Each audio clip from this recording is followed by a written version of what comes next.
تو وزیر اعظم انتظار کریں گے عدم اعتماد کے آنے کے بعد یہ جیل میں جائیں گے یا پہلے بھی جا سکتا ہے کوئی؟ نہیں پہلے نہیں، پہلے اب وہ پہلے والا وقت گزر گیا. دیکھیں ایک طرف تو وہ کہتے ہیں شاہد حقان باشی صاحب 22 اراکین میرے ساتھ ہیں پی ٹی آئی کے، احسن اقبال صاحب فرماتے ہیں 5 MNA ہیں اور کوئی 30 کہہ رہا ہے، اور جو وزیر اعظم پاکستان کو آئی بی انٹیلیجنس بیورو نے رپورٹ دی ہے 30 سے زیادہ پی ٹی آئی کے لوگ ہیں. اسی وجہ سے میرا خیال ہے یہ گرفتاریوں میں پی ٹی آئی والے ہی ہیں یا سب اپوزیشن کے ہیں؟ دیکھیں ابھی گرفتاریوں کا وقت گزر گیا، اب عدم اعتماد یہ لاتے ہیں یا نہیں لاتے. کہا جا رہا ہے منگل یا بدھ کو لائیں گے. ہر دو صورتوں میں ملک کا ٹیمپریچر خاصا گرم ہوتا ہوا نظر آ رہا ہے دونوں صورتوں میں. سلمان عابد صاحب یہ تو نظر آ رہا ہے کہ ٹیمپریچر جو ہے بہت اوپر جا رہا ہے. پرائم منسٹر آج بہت اگریسو موڈ اور موڈ دونوں میں نظر آئے اور کھلا کھلا جس طرح بھی بھٹی صاحب نے بھی کہا دھمکی دی ہے انہوں نے کہ دیکھو عدم اعتماد تو ناکام ہوگی پھر اس کے بعد جو میں کروں گا. اپوزیشن بھی ظاہری بات ہے اس کو سینس کرے گی کہ ان کو کس طرح سے آگے بڑھنا ہے. ابہام ابھی اپوزیشن کے اینڈ پر ہے تو کس باعث کے پرائم منسٹر کے خلاف تحریک عدم اعتماد آنی ہے یا اسپیکر کے خلاف؟ آپ کیسے اسے کیلکولیٹ کر رہے ہیں؟ دیکھیے ایک بات میں تو کوئی شبہ نہیں ہے کہ اس وقت جو سیاسی ماحول بنا ہوا ہے اور جس قسم کی سیاسی مہم جوئی اور جس قسم کی شدت نظر آ رہی ہے سیاست میں، اس کا مطلب بڑا واضح ہے کہ حکومت کے اوپر بھی ایک دباؤ ہے اور پرائم منسٹر بھی ایک دباؤ کے اندر ہیں. ان کی تقریر سے بھی وہ دباؤ جو ہے وہ ریفلیکٹ ہو رہا ہے، اس میں تو کوئی دو آرا نہیں ہے. لیکن اگر کوئی یہ کہے کہ اس وقت سارا کا سارا ابہام جو ہے وہ دور ہو چکا ہے اپوزیشن جماعتوں کے اندر، تو کم از کم میں اس سے اتفاق نہیں کرتا.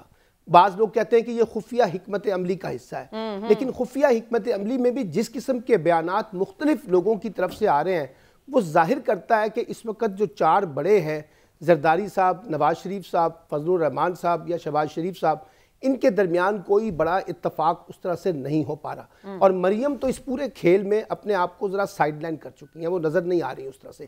اچھا اب ابہام کیا ہے؟ ابہام یہ ہے جیسے ابھی آپ نے ایک اشارہ کیا کہ کس کے خلاف لانی ہے، پرائم منسٹر کے خلاف لانی ہے یا اسپیکر کے خلاف لانی ہے.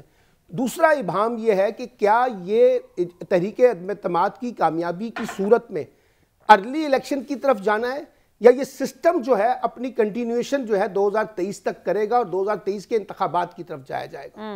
اور تیسرا ابہام یہ ہے کہ پنجاب میں جو پیپلز پارٹی نے یا زرداری صاحب نے کارڈ کھیلا کہ چودھری برادران کو یعنی چودھری پرویز الہی کو وزیر اعلیٰ پنجاب بنا دیا جائے، مجھے نہیں لگتا کہ اس کے اوپر پی ایم ایل این کے اندر کوئی اتفاق ہے، کیونکہ میجر سٹیک ہولڈر تو وہ ہے، اس لیے وہ چیز نظر نہیں آ پا رہی ہے. اور چوتھے نمبر پہ یہ جو کل پرسوں خاقان عباسی صاحب نے کہا کہ اگر ایم کیو ایم بھی ہماری حمایت نہیں کرتی اور مسلم لیگ کاف بھی ہماری حمایت نہیں کرتی تو جو پی ٹی آئی کے اندر سے 20 لوگ ہیں یا 25 لوگ ہیں یا 30 لوگ ہیں، ہم ان کی حمایت سے یہ کام آگے بڑھا لیں گے. لیکن میں بلاول بھٹو کی اس بات سے اتفاق کرتا ہوں کہ یہ طریقہ ٹھیک نہیں ہے. انہوں نے بڑے واضح طور پہ کہا ہے کہ جب تک آپ اتحادی جماعتوں کو، مسلم لیگ کاف کو اور ایم کیو ایم کو ساتھ نہیں ملائیں گے، تحریک عدم اعتماد کامیاب نہیں ہوگی. اور یہ بھی انہوں نے کہہ دیا کہ مسلم لیگ کاف کو ایک بڑا حصہ دینا پڑے گا.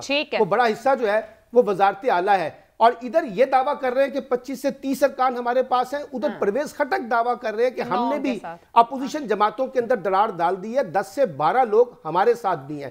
تو اب یہ دیکھنا پڑے گا کہ جس قسم کا ماحول بن رہا ہے اس میں کیا ہوگا.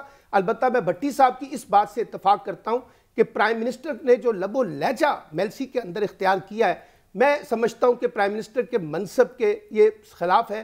کم از کم اتنی اگریسو ٹون اپنے مخالفین کے بارے میں میں سمجھتا ہوں کہ ان کو اختیار نہیں. ٹھیک ہے سلمان عابد صاحب جہاں کنکلوڈ کر رہے ہیں، نمبر پہ اوپر تو شاید اپوزیشن کہیں اکٹھی کر چکی ہو، لیکن اور کوئی معاملہ ایسا نہیں جسے وہ کہہ رہے ہیں کہ اپوزیشن یکسو ہو پائی ہے. وہ کچھ بھی ہے، کس کے خلاف، پنجاب میں کیا، انتخاب کب، وہ کہتے ہیں طے نہیں ہو سکا. لیکن آج بلاول بھٹو نے بھی ایک بات کہی ہے. سجاد میر صاحب سنیے گا پھر سوال رکھوں گی.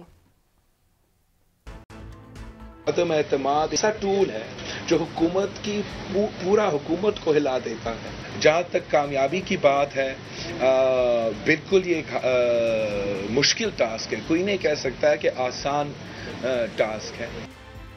کامیابی مشکل ٹاسک ہے. ایک اور جملہ اعتزاز احسن صاحب کا ہے. آج ہی جب بلاول صاحب جب پہنچے وہاں ملاقات ہوئی، وہ بھی سنیے گا. سجاد صاحب پھر آتے ہیں آپ کی طرف. نواز شریف پہ اعتماد کرنا چاہیے زرداری صاحب کو؟ نواز شریف پہ احتیاط برتنی چاہیے، میری رائے ابھی بھی احتیاط برتنی چاہیے. سجاد میر صاحب، یہ جو گفتگو ابھی سلمان عابد صاحب کر رہے تھے، نہ تو پتہ ہے کس کے خلاف تحریک عدم اعتماد لانی ہے، یہ ابھی تک اپوزیشن نہیں بتا سکی، اس کے بعد انتخاب کب ہو، یا نظام مدت مکمل کرے، یا پنجاب میں معاملات کیسے بڑھانے ہیں، یا جو ان کا اندر گروپ منحرف اراکین کا ان کے ساتھ کیسے ڈیل کرنا ہے۔ بلاول تسلیم کر رہے ہیں کہ مشکل ٹاسک ہے کامیابی اس کے اندر۔ اعتزاز صاحب کہہ رہے ہیں نواز شریف صاحب سے احتیاط برتیں، اپوزیشن یکسو ہو کر کچھ کرتی، آگے بڑھتی، کامیاب ہوتی دکھتی ہے، یا پوری اپوزیشن ہی بہام کا شکار ہے؟ دیکھیں، اعتزاز احسن کا کل میں نے بھی انٹرویو کیا تھا جو آن ایئر بھی جا چکا ہے اب تو، وہ بڑے محتاط انداز میں یہ کہتے ہیں کہ اگر یہ حکومت تحریک عدم اعتماد کامیاب ہوتی ہے تب بھی پرابلم ہے، نہیں ہوتی تب بھی پرابلم ہے۔ بڑے کلیئر باتوں میں وہ یہ کہتے ہیں۔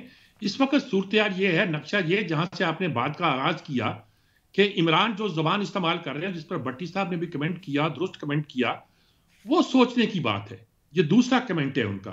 اس سے پہلے بھی انہوں نے کہا تھا کہ اگر باہر چلا گیا میں تو تم تمہارے لیے زیادہ خطرناک ہوں گا، اور اب یہ کہتے ہیں کہ میں ان کے ساتھ جو سلوک کروں گا وہ ان کو نہیں پتا۔ سر، وہ یہاں پر بات کر رہے ہیں نظام کی کہ ہاتھ کسی کے کچھ نہیں آئے گا، یہ سسٹم کہیں اور ہوگا۔ دیکھیں، میں نے یہ باتیں آ رہی ہیں بہت دنوں سے کہ انٹرنیشنل پاورز خصوصاً عمران خان کو امریکن بیس نہ دینے کے بعد مخالف ہوئی ہیں، اور میں نے اسی لیے میر صاحب جیسے صاحب علم سے بات پوچھی۔ مجھے تو تکلیف ہے یہ بات سن کے، بدقسمتی ہے اگر یہ سچ ہے۔ اب دوسری بات، میں آپ کو کہہ رہا ہوں عمران خان اقتدار سے نکل کے 1% بھی خطرناک ثابت نہیں ہو سکتا۔ 1% وہ خود کہہ رہے ہیں کہ میں ہوں گا، وہ تو ان کی رائے ہے نا، تو وہ تو عمران اپوزیشن کہہ رہی ہے عدم اعتماد پوری ہوگی، وہ کہتے ہیں ناکام ہوگی۔ میں تو اب رپورٹر پہ آ گیا ہوں۔ نہیں، وہ اس پہ بھی یو ٹرن لے لیں گے، خطرناک نہیں ہوگا۔ 30 نہیں، اس کے بعد کچھ ہوگا جو شیخ رشید صاحب نے اشارہ کیا نا، کیونکہ حکومت اپوزیشن اتنا کہ اختلافات کا شکار ہیں کہ میں چیلنج کر رہا ہوں کہ نواز شریف نے باشگاف لفظوں میں کہا ہے کہ میں چودھریوں کو پنجاب نہیں دوں گا، جس کا شاہد حقان عباسی سب 4-5 جگہ اظہار کر چکے ہیں کہ ہم نے اگر 8-9 جماعت سیٹوں والی پارٹوں دے دی تو ہم کیا جواب دیں گے۔ درست ایسے یہ نون لیگ نے فیصلہ کر دیا ہے، صرف یہ اس حد تک ایگری ہے اپوزیشن عمران خان کو گرانے کے لیے، آگے میرا خیال ہے یہ 3 مہینے بھی اکٹھے نہیں چل سکتے۔ تو پھر اس کے بعد کیا کریں گے؟ عمران خان ہٹاؤ تو پھر نظام کی اس کے بعد باندر قلعہ ہوگا، خوفناک لڑائی ہوگی۔ یہ ادھر دونوں صاحب علم بیٹھے ہیں، میں آپ کو یہ خبر دے رہا ہوں، کیونکہ نون لیگ نے فیصلہ کیا، اس کے بعد ہم نے حکومت نہیں چلنے دینی۔ نہیں، حکومت ہوگی کس کی؟ ہوگا کیا؟ اگر عدم اعتماد کامیاب ہوتی ہے تو دیکھیں، پیپلز پارٹی اور کاف لیگ چاہتی ہے اگر تبدیلی آئے تو 1.5 سال پورے کرے۔ نواز شریف بغیر ایک جوتا پہنا ایک پہننے کے لیے تیار ہیں کہ اگر عمران خان کی حکومت جائے میں پاکستان آؤں، لیکن 4 مہینے کے اندر اندر الیکشن ہو سکتا ہے وہ ننگے پاؤں ہی بھاگ آئے نواز شریف صاحب، کیونکہ عمران کا خوف انہیں پاکستان کی حدود میں داخل نہیں ہونے دے رہا۔ ٹھیک ہے، اگر عدم اعتماد کامیاب ہوتی ہے تب بھی پھڑے، نہیں ہوتی تو اپوزیشن آپس میں لڑے گی۔ یہ پروگرام ہے، مطلب عوام کے لیے سکون نہیں ہے، عدم اعتماد کامیاب ہو یا ناکام ہو۔ عدم اعتماد آ رہی ہے، پوچھتے ہیں سلمان صاحب سے ایک بریک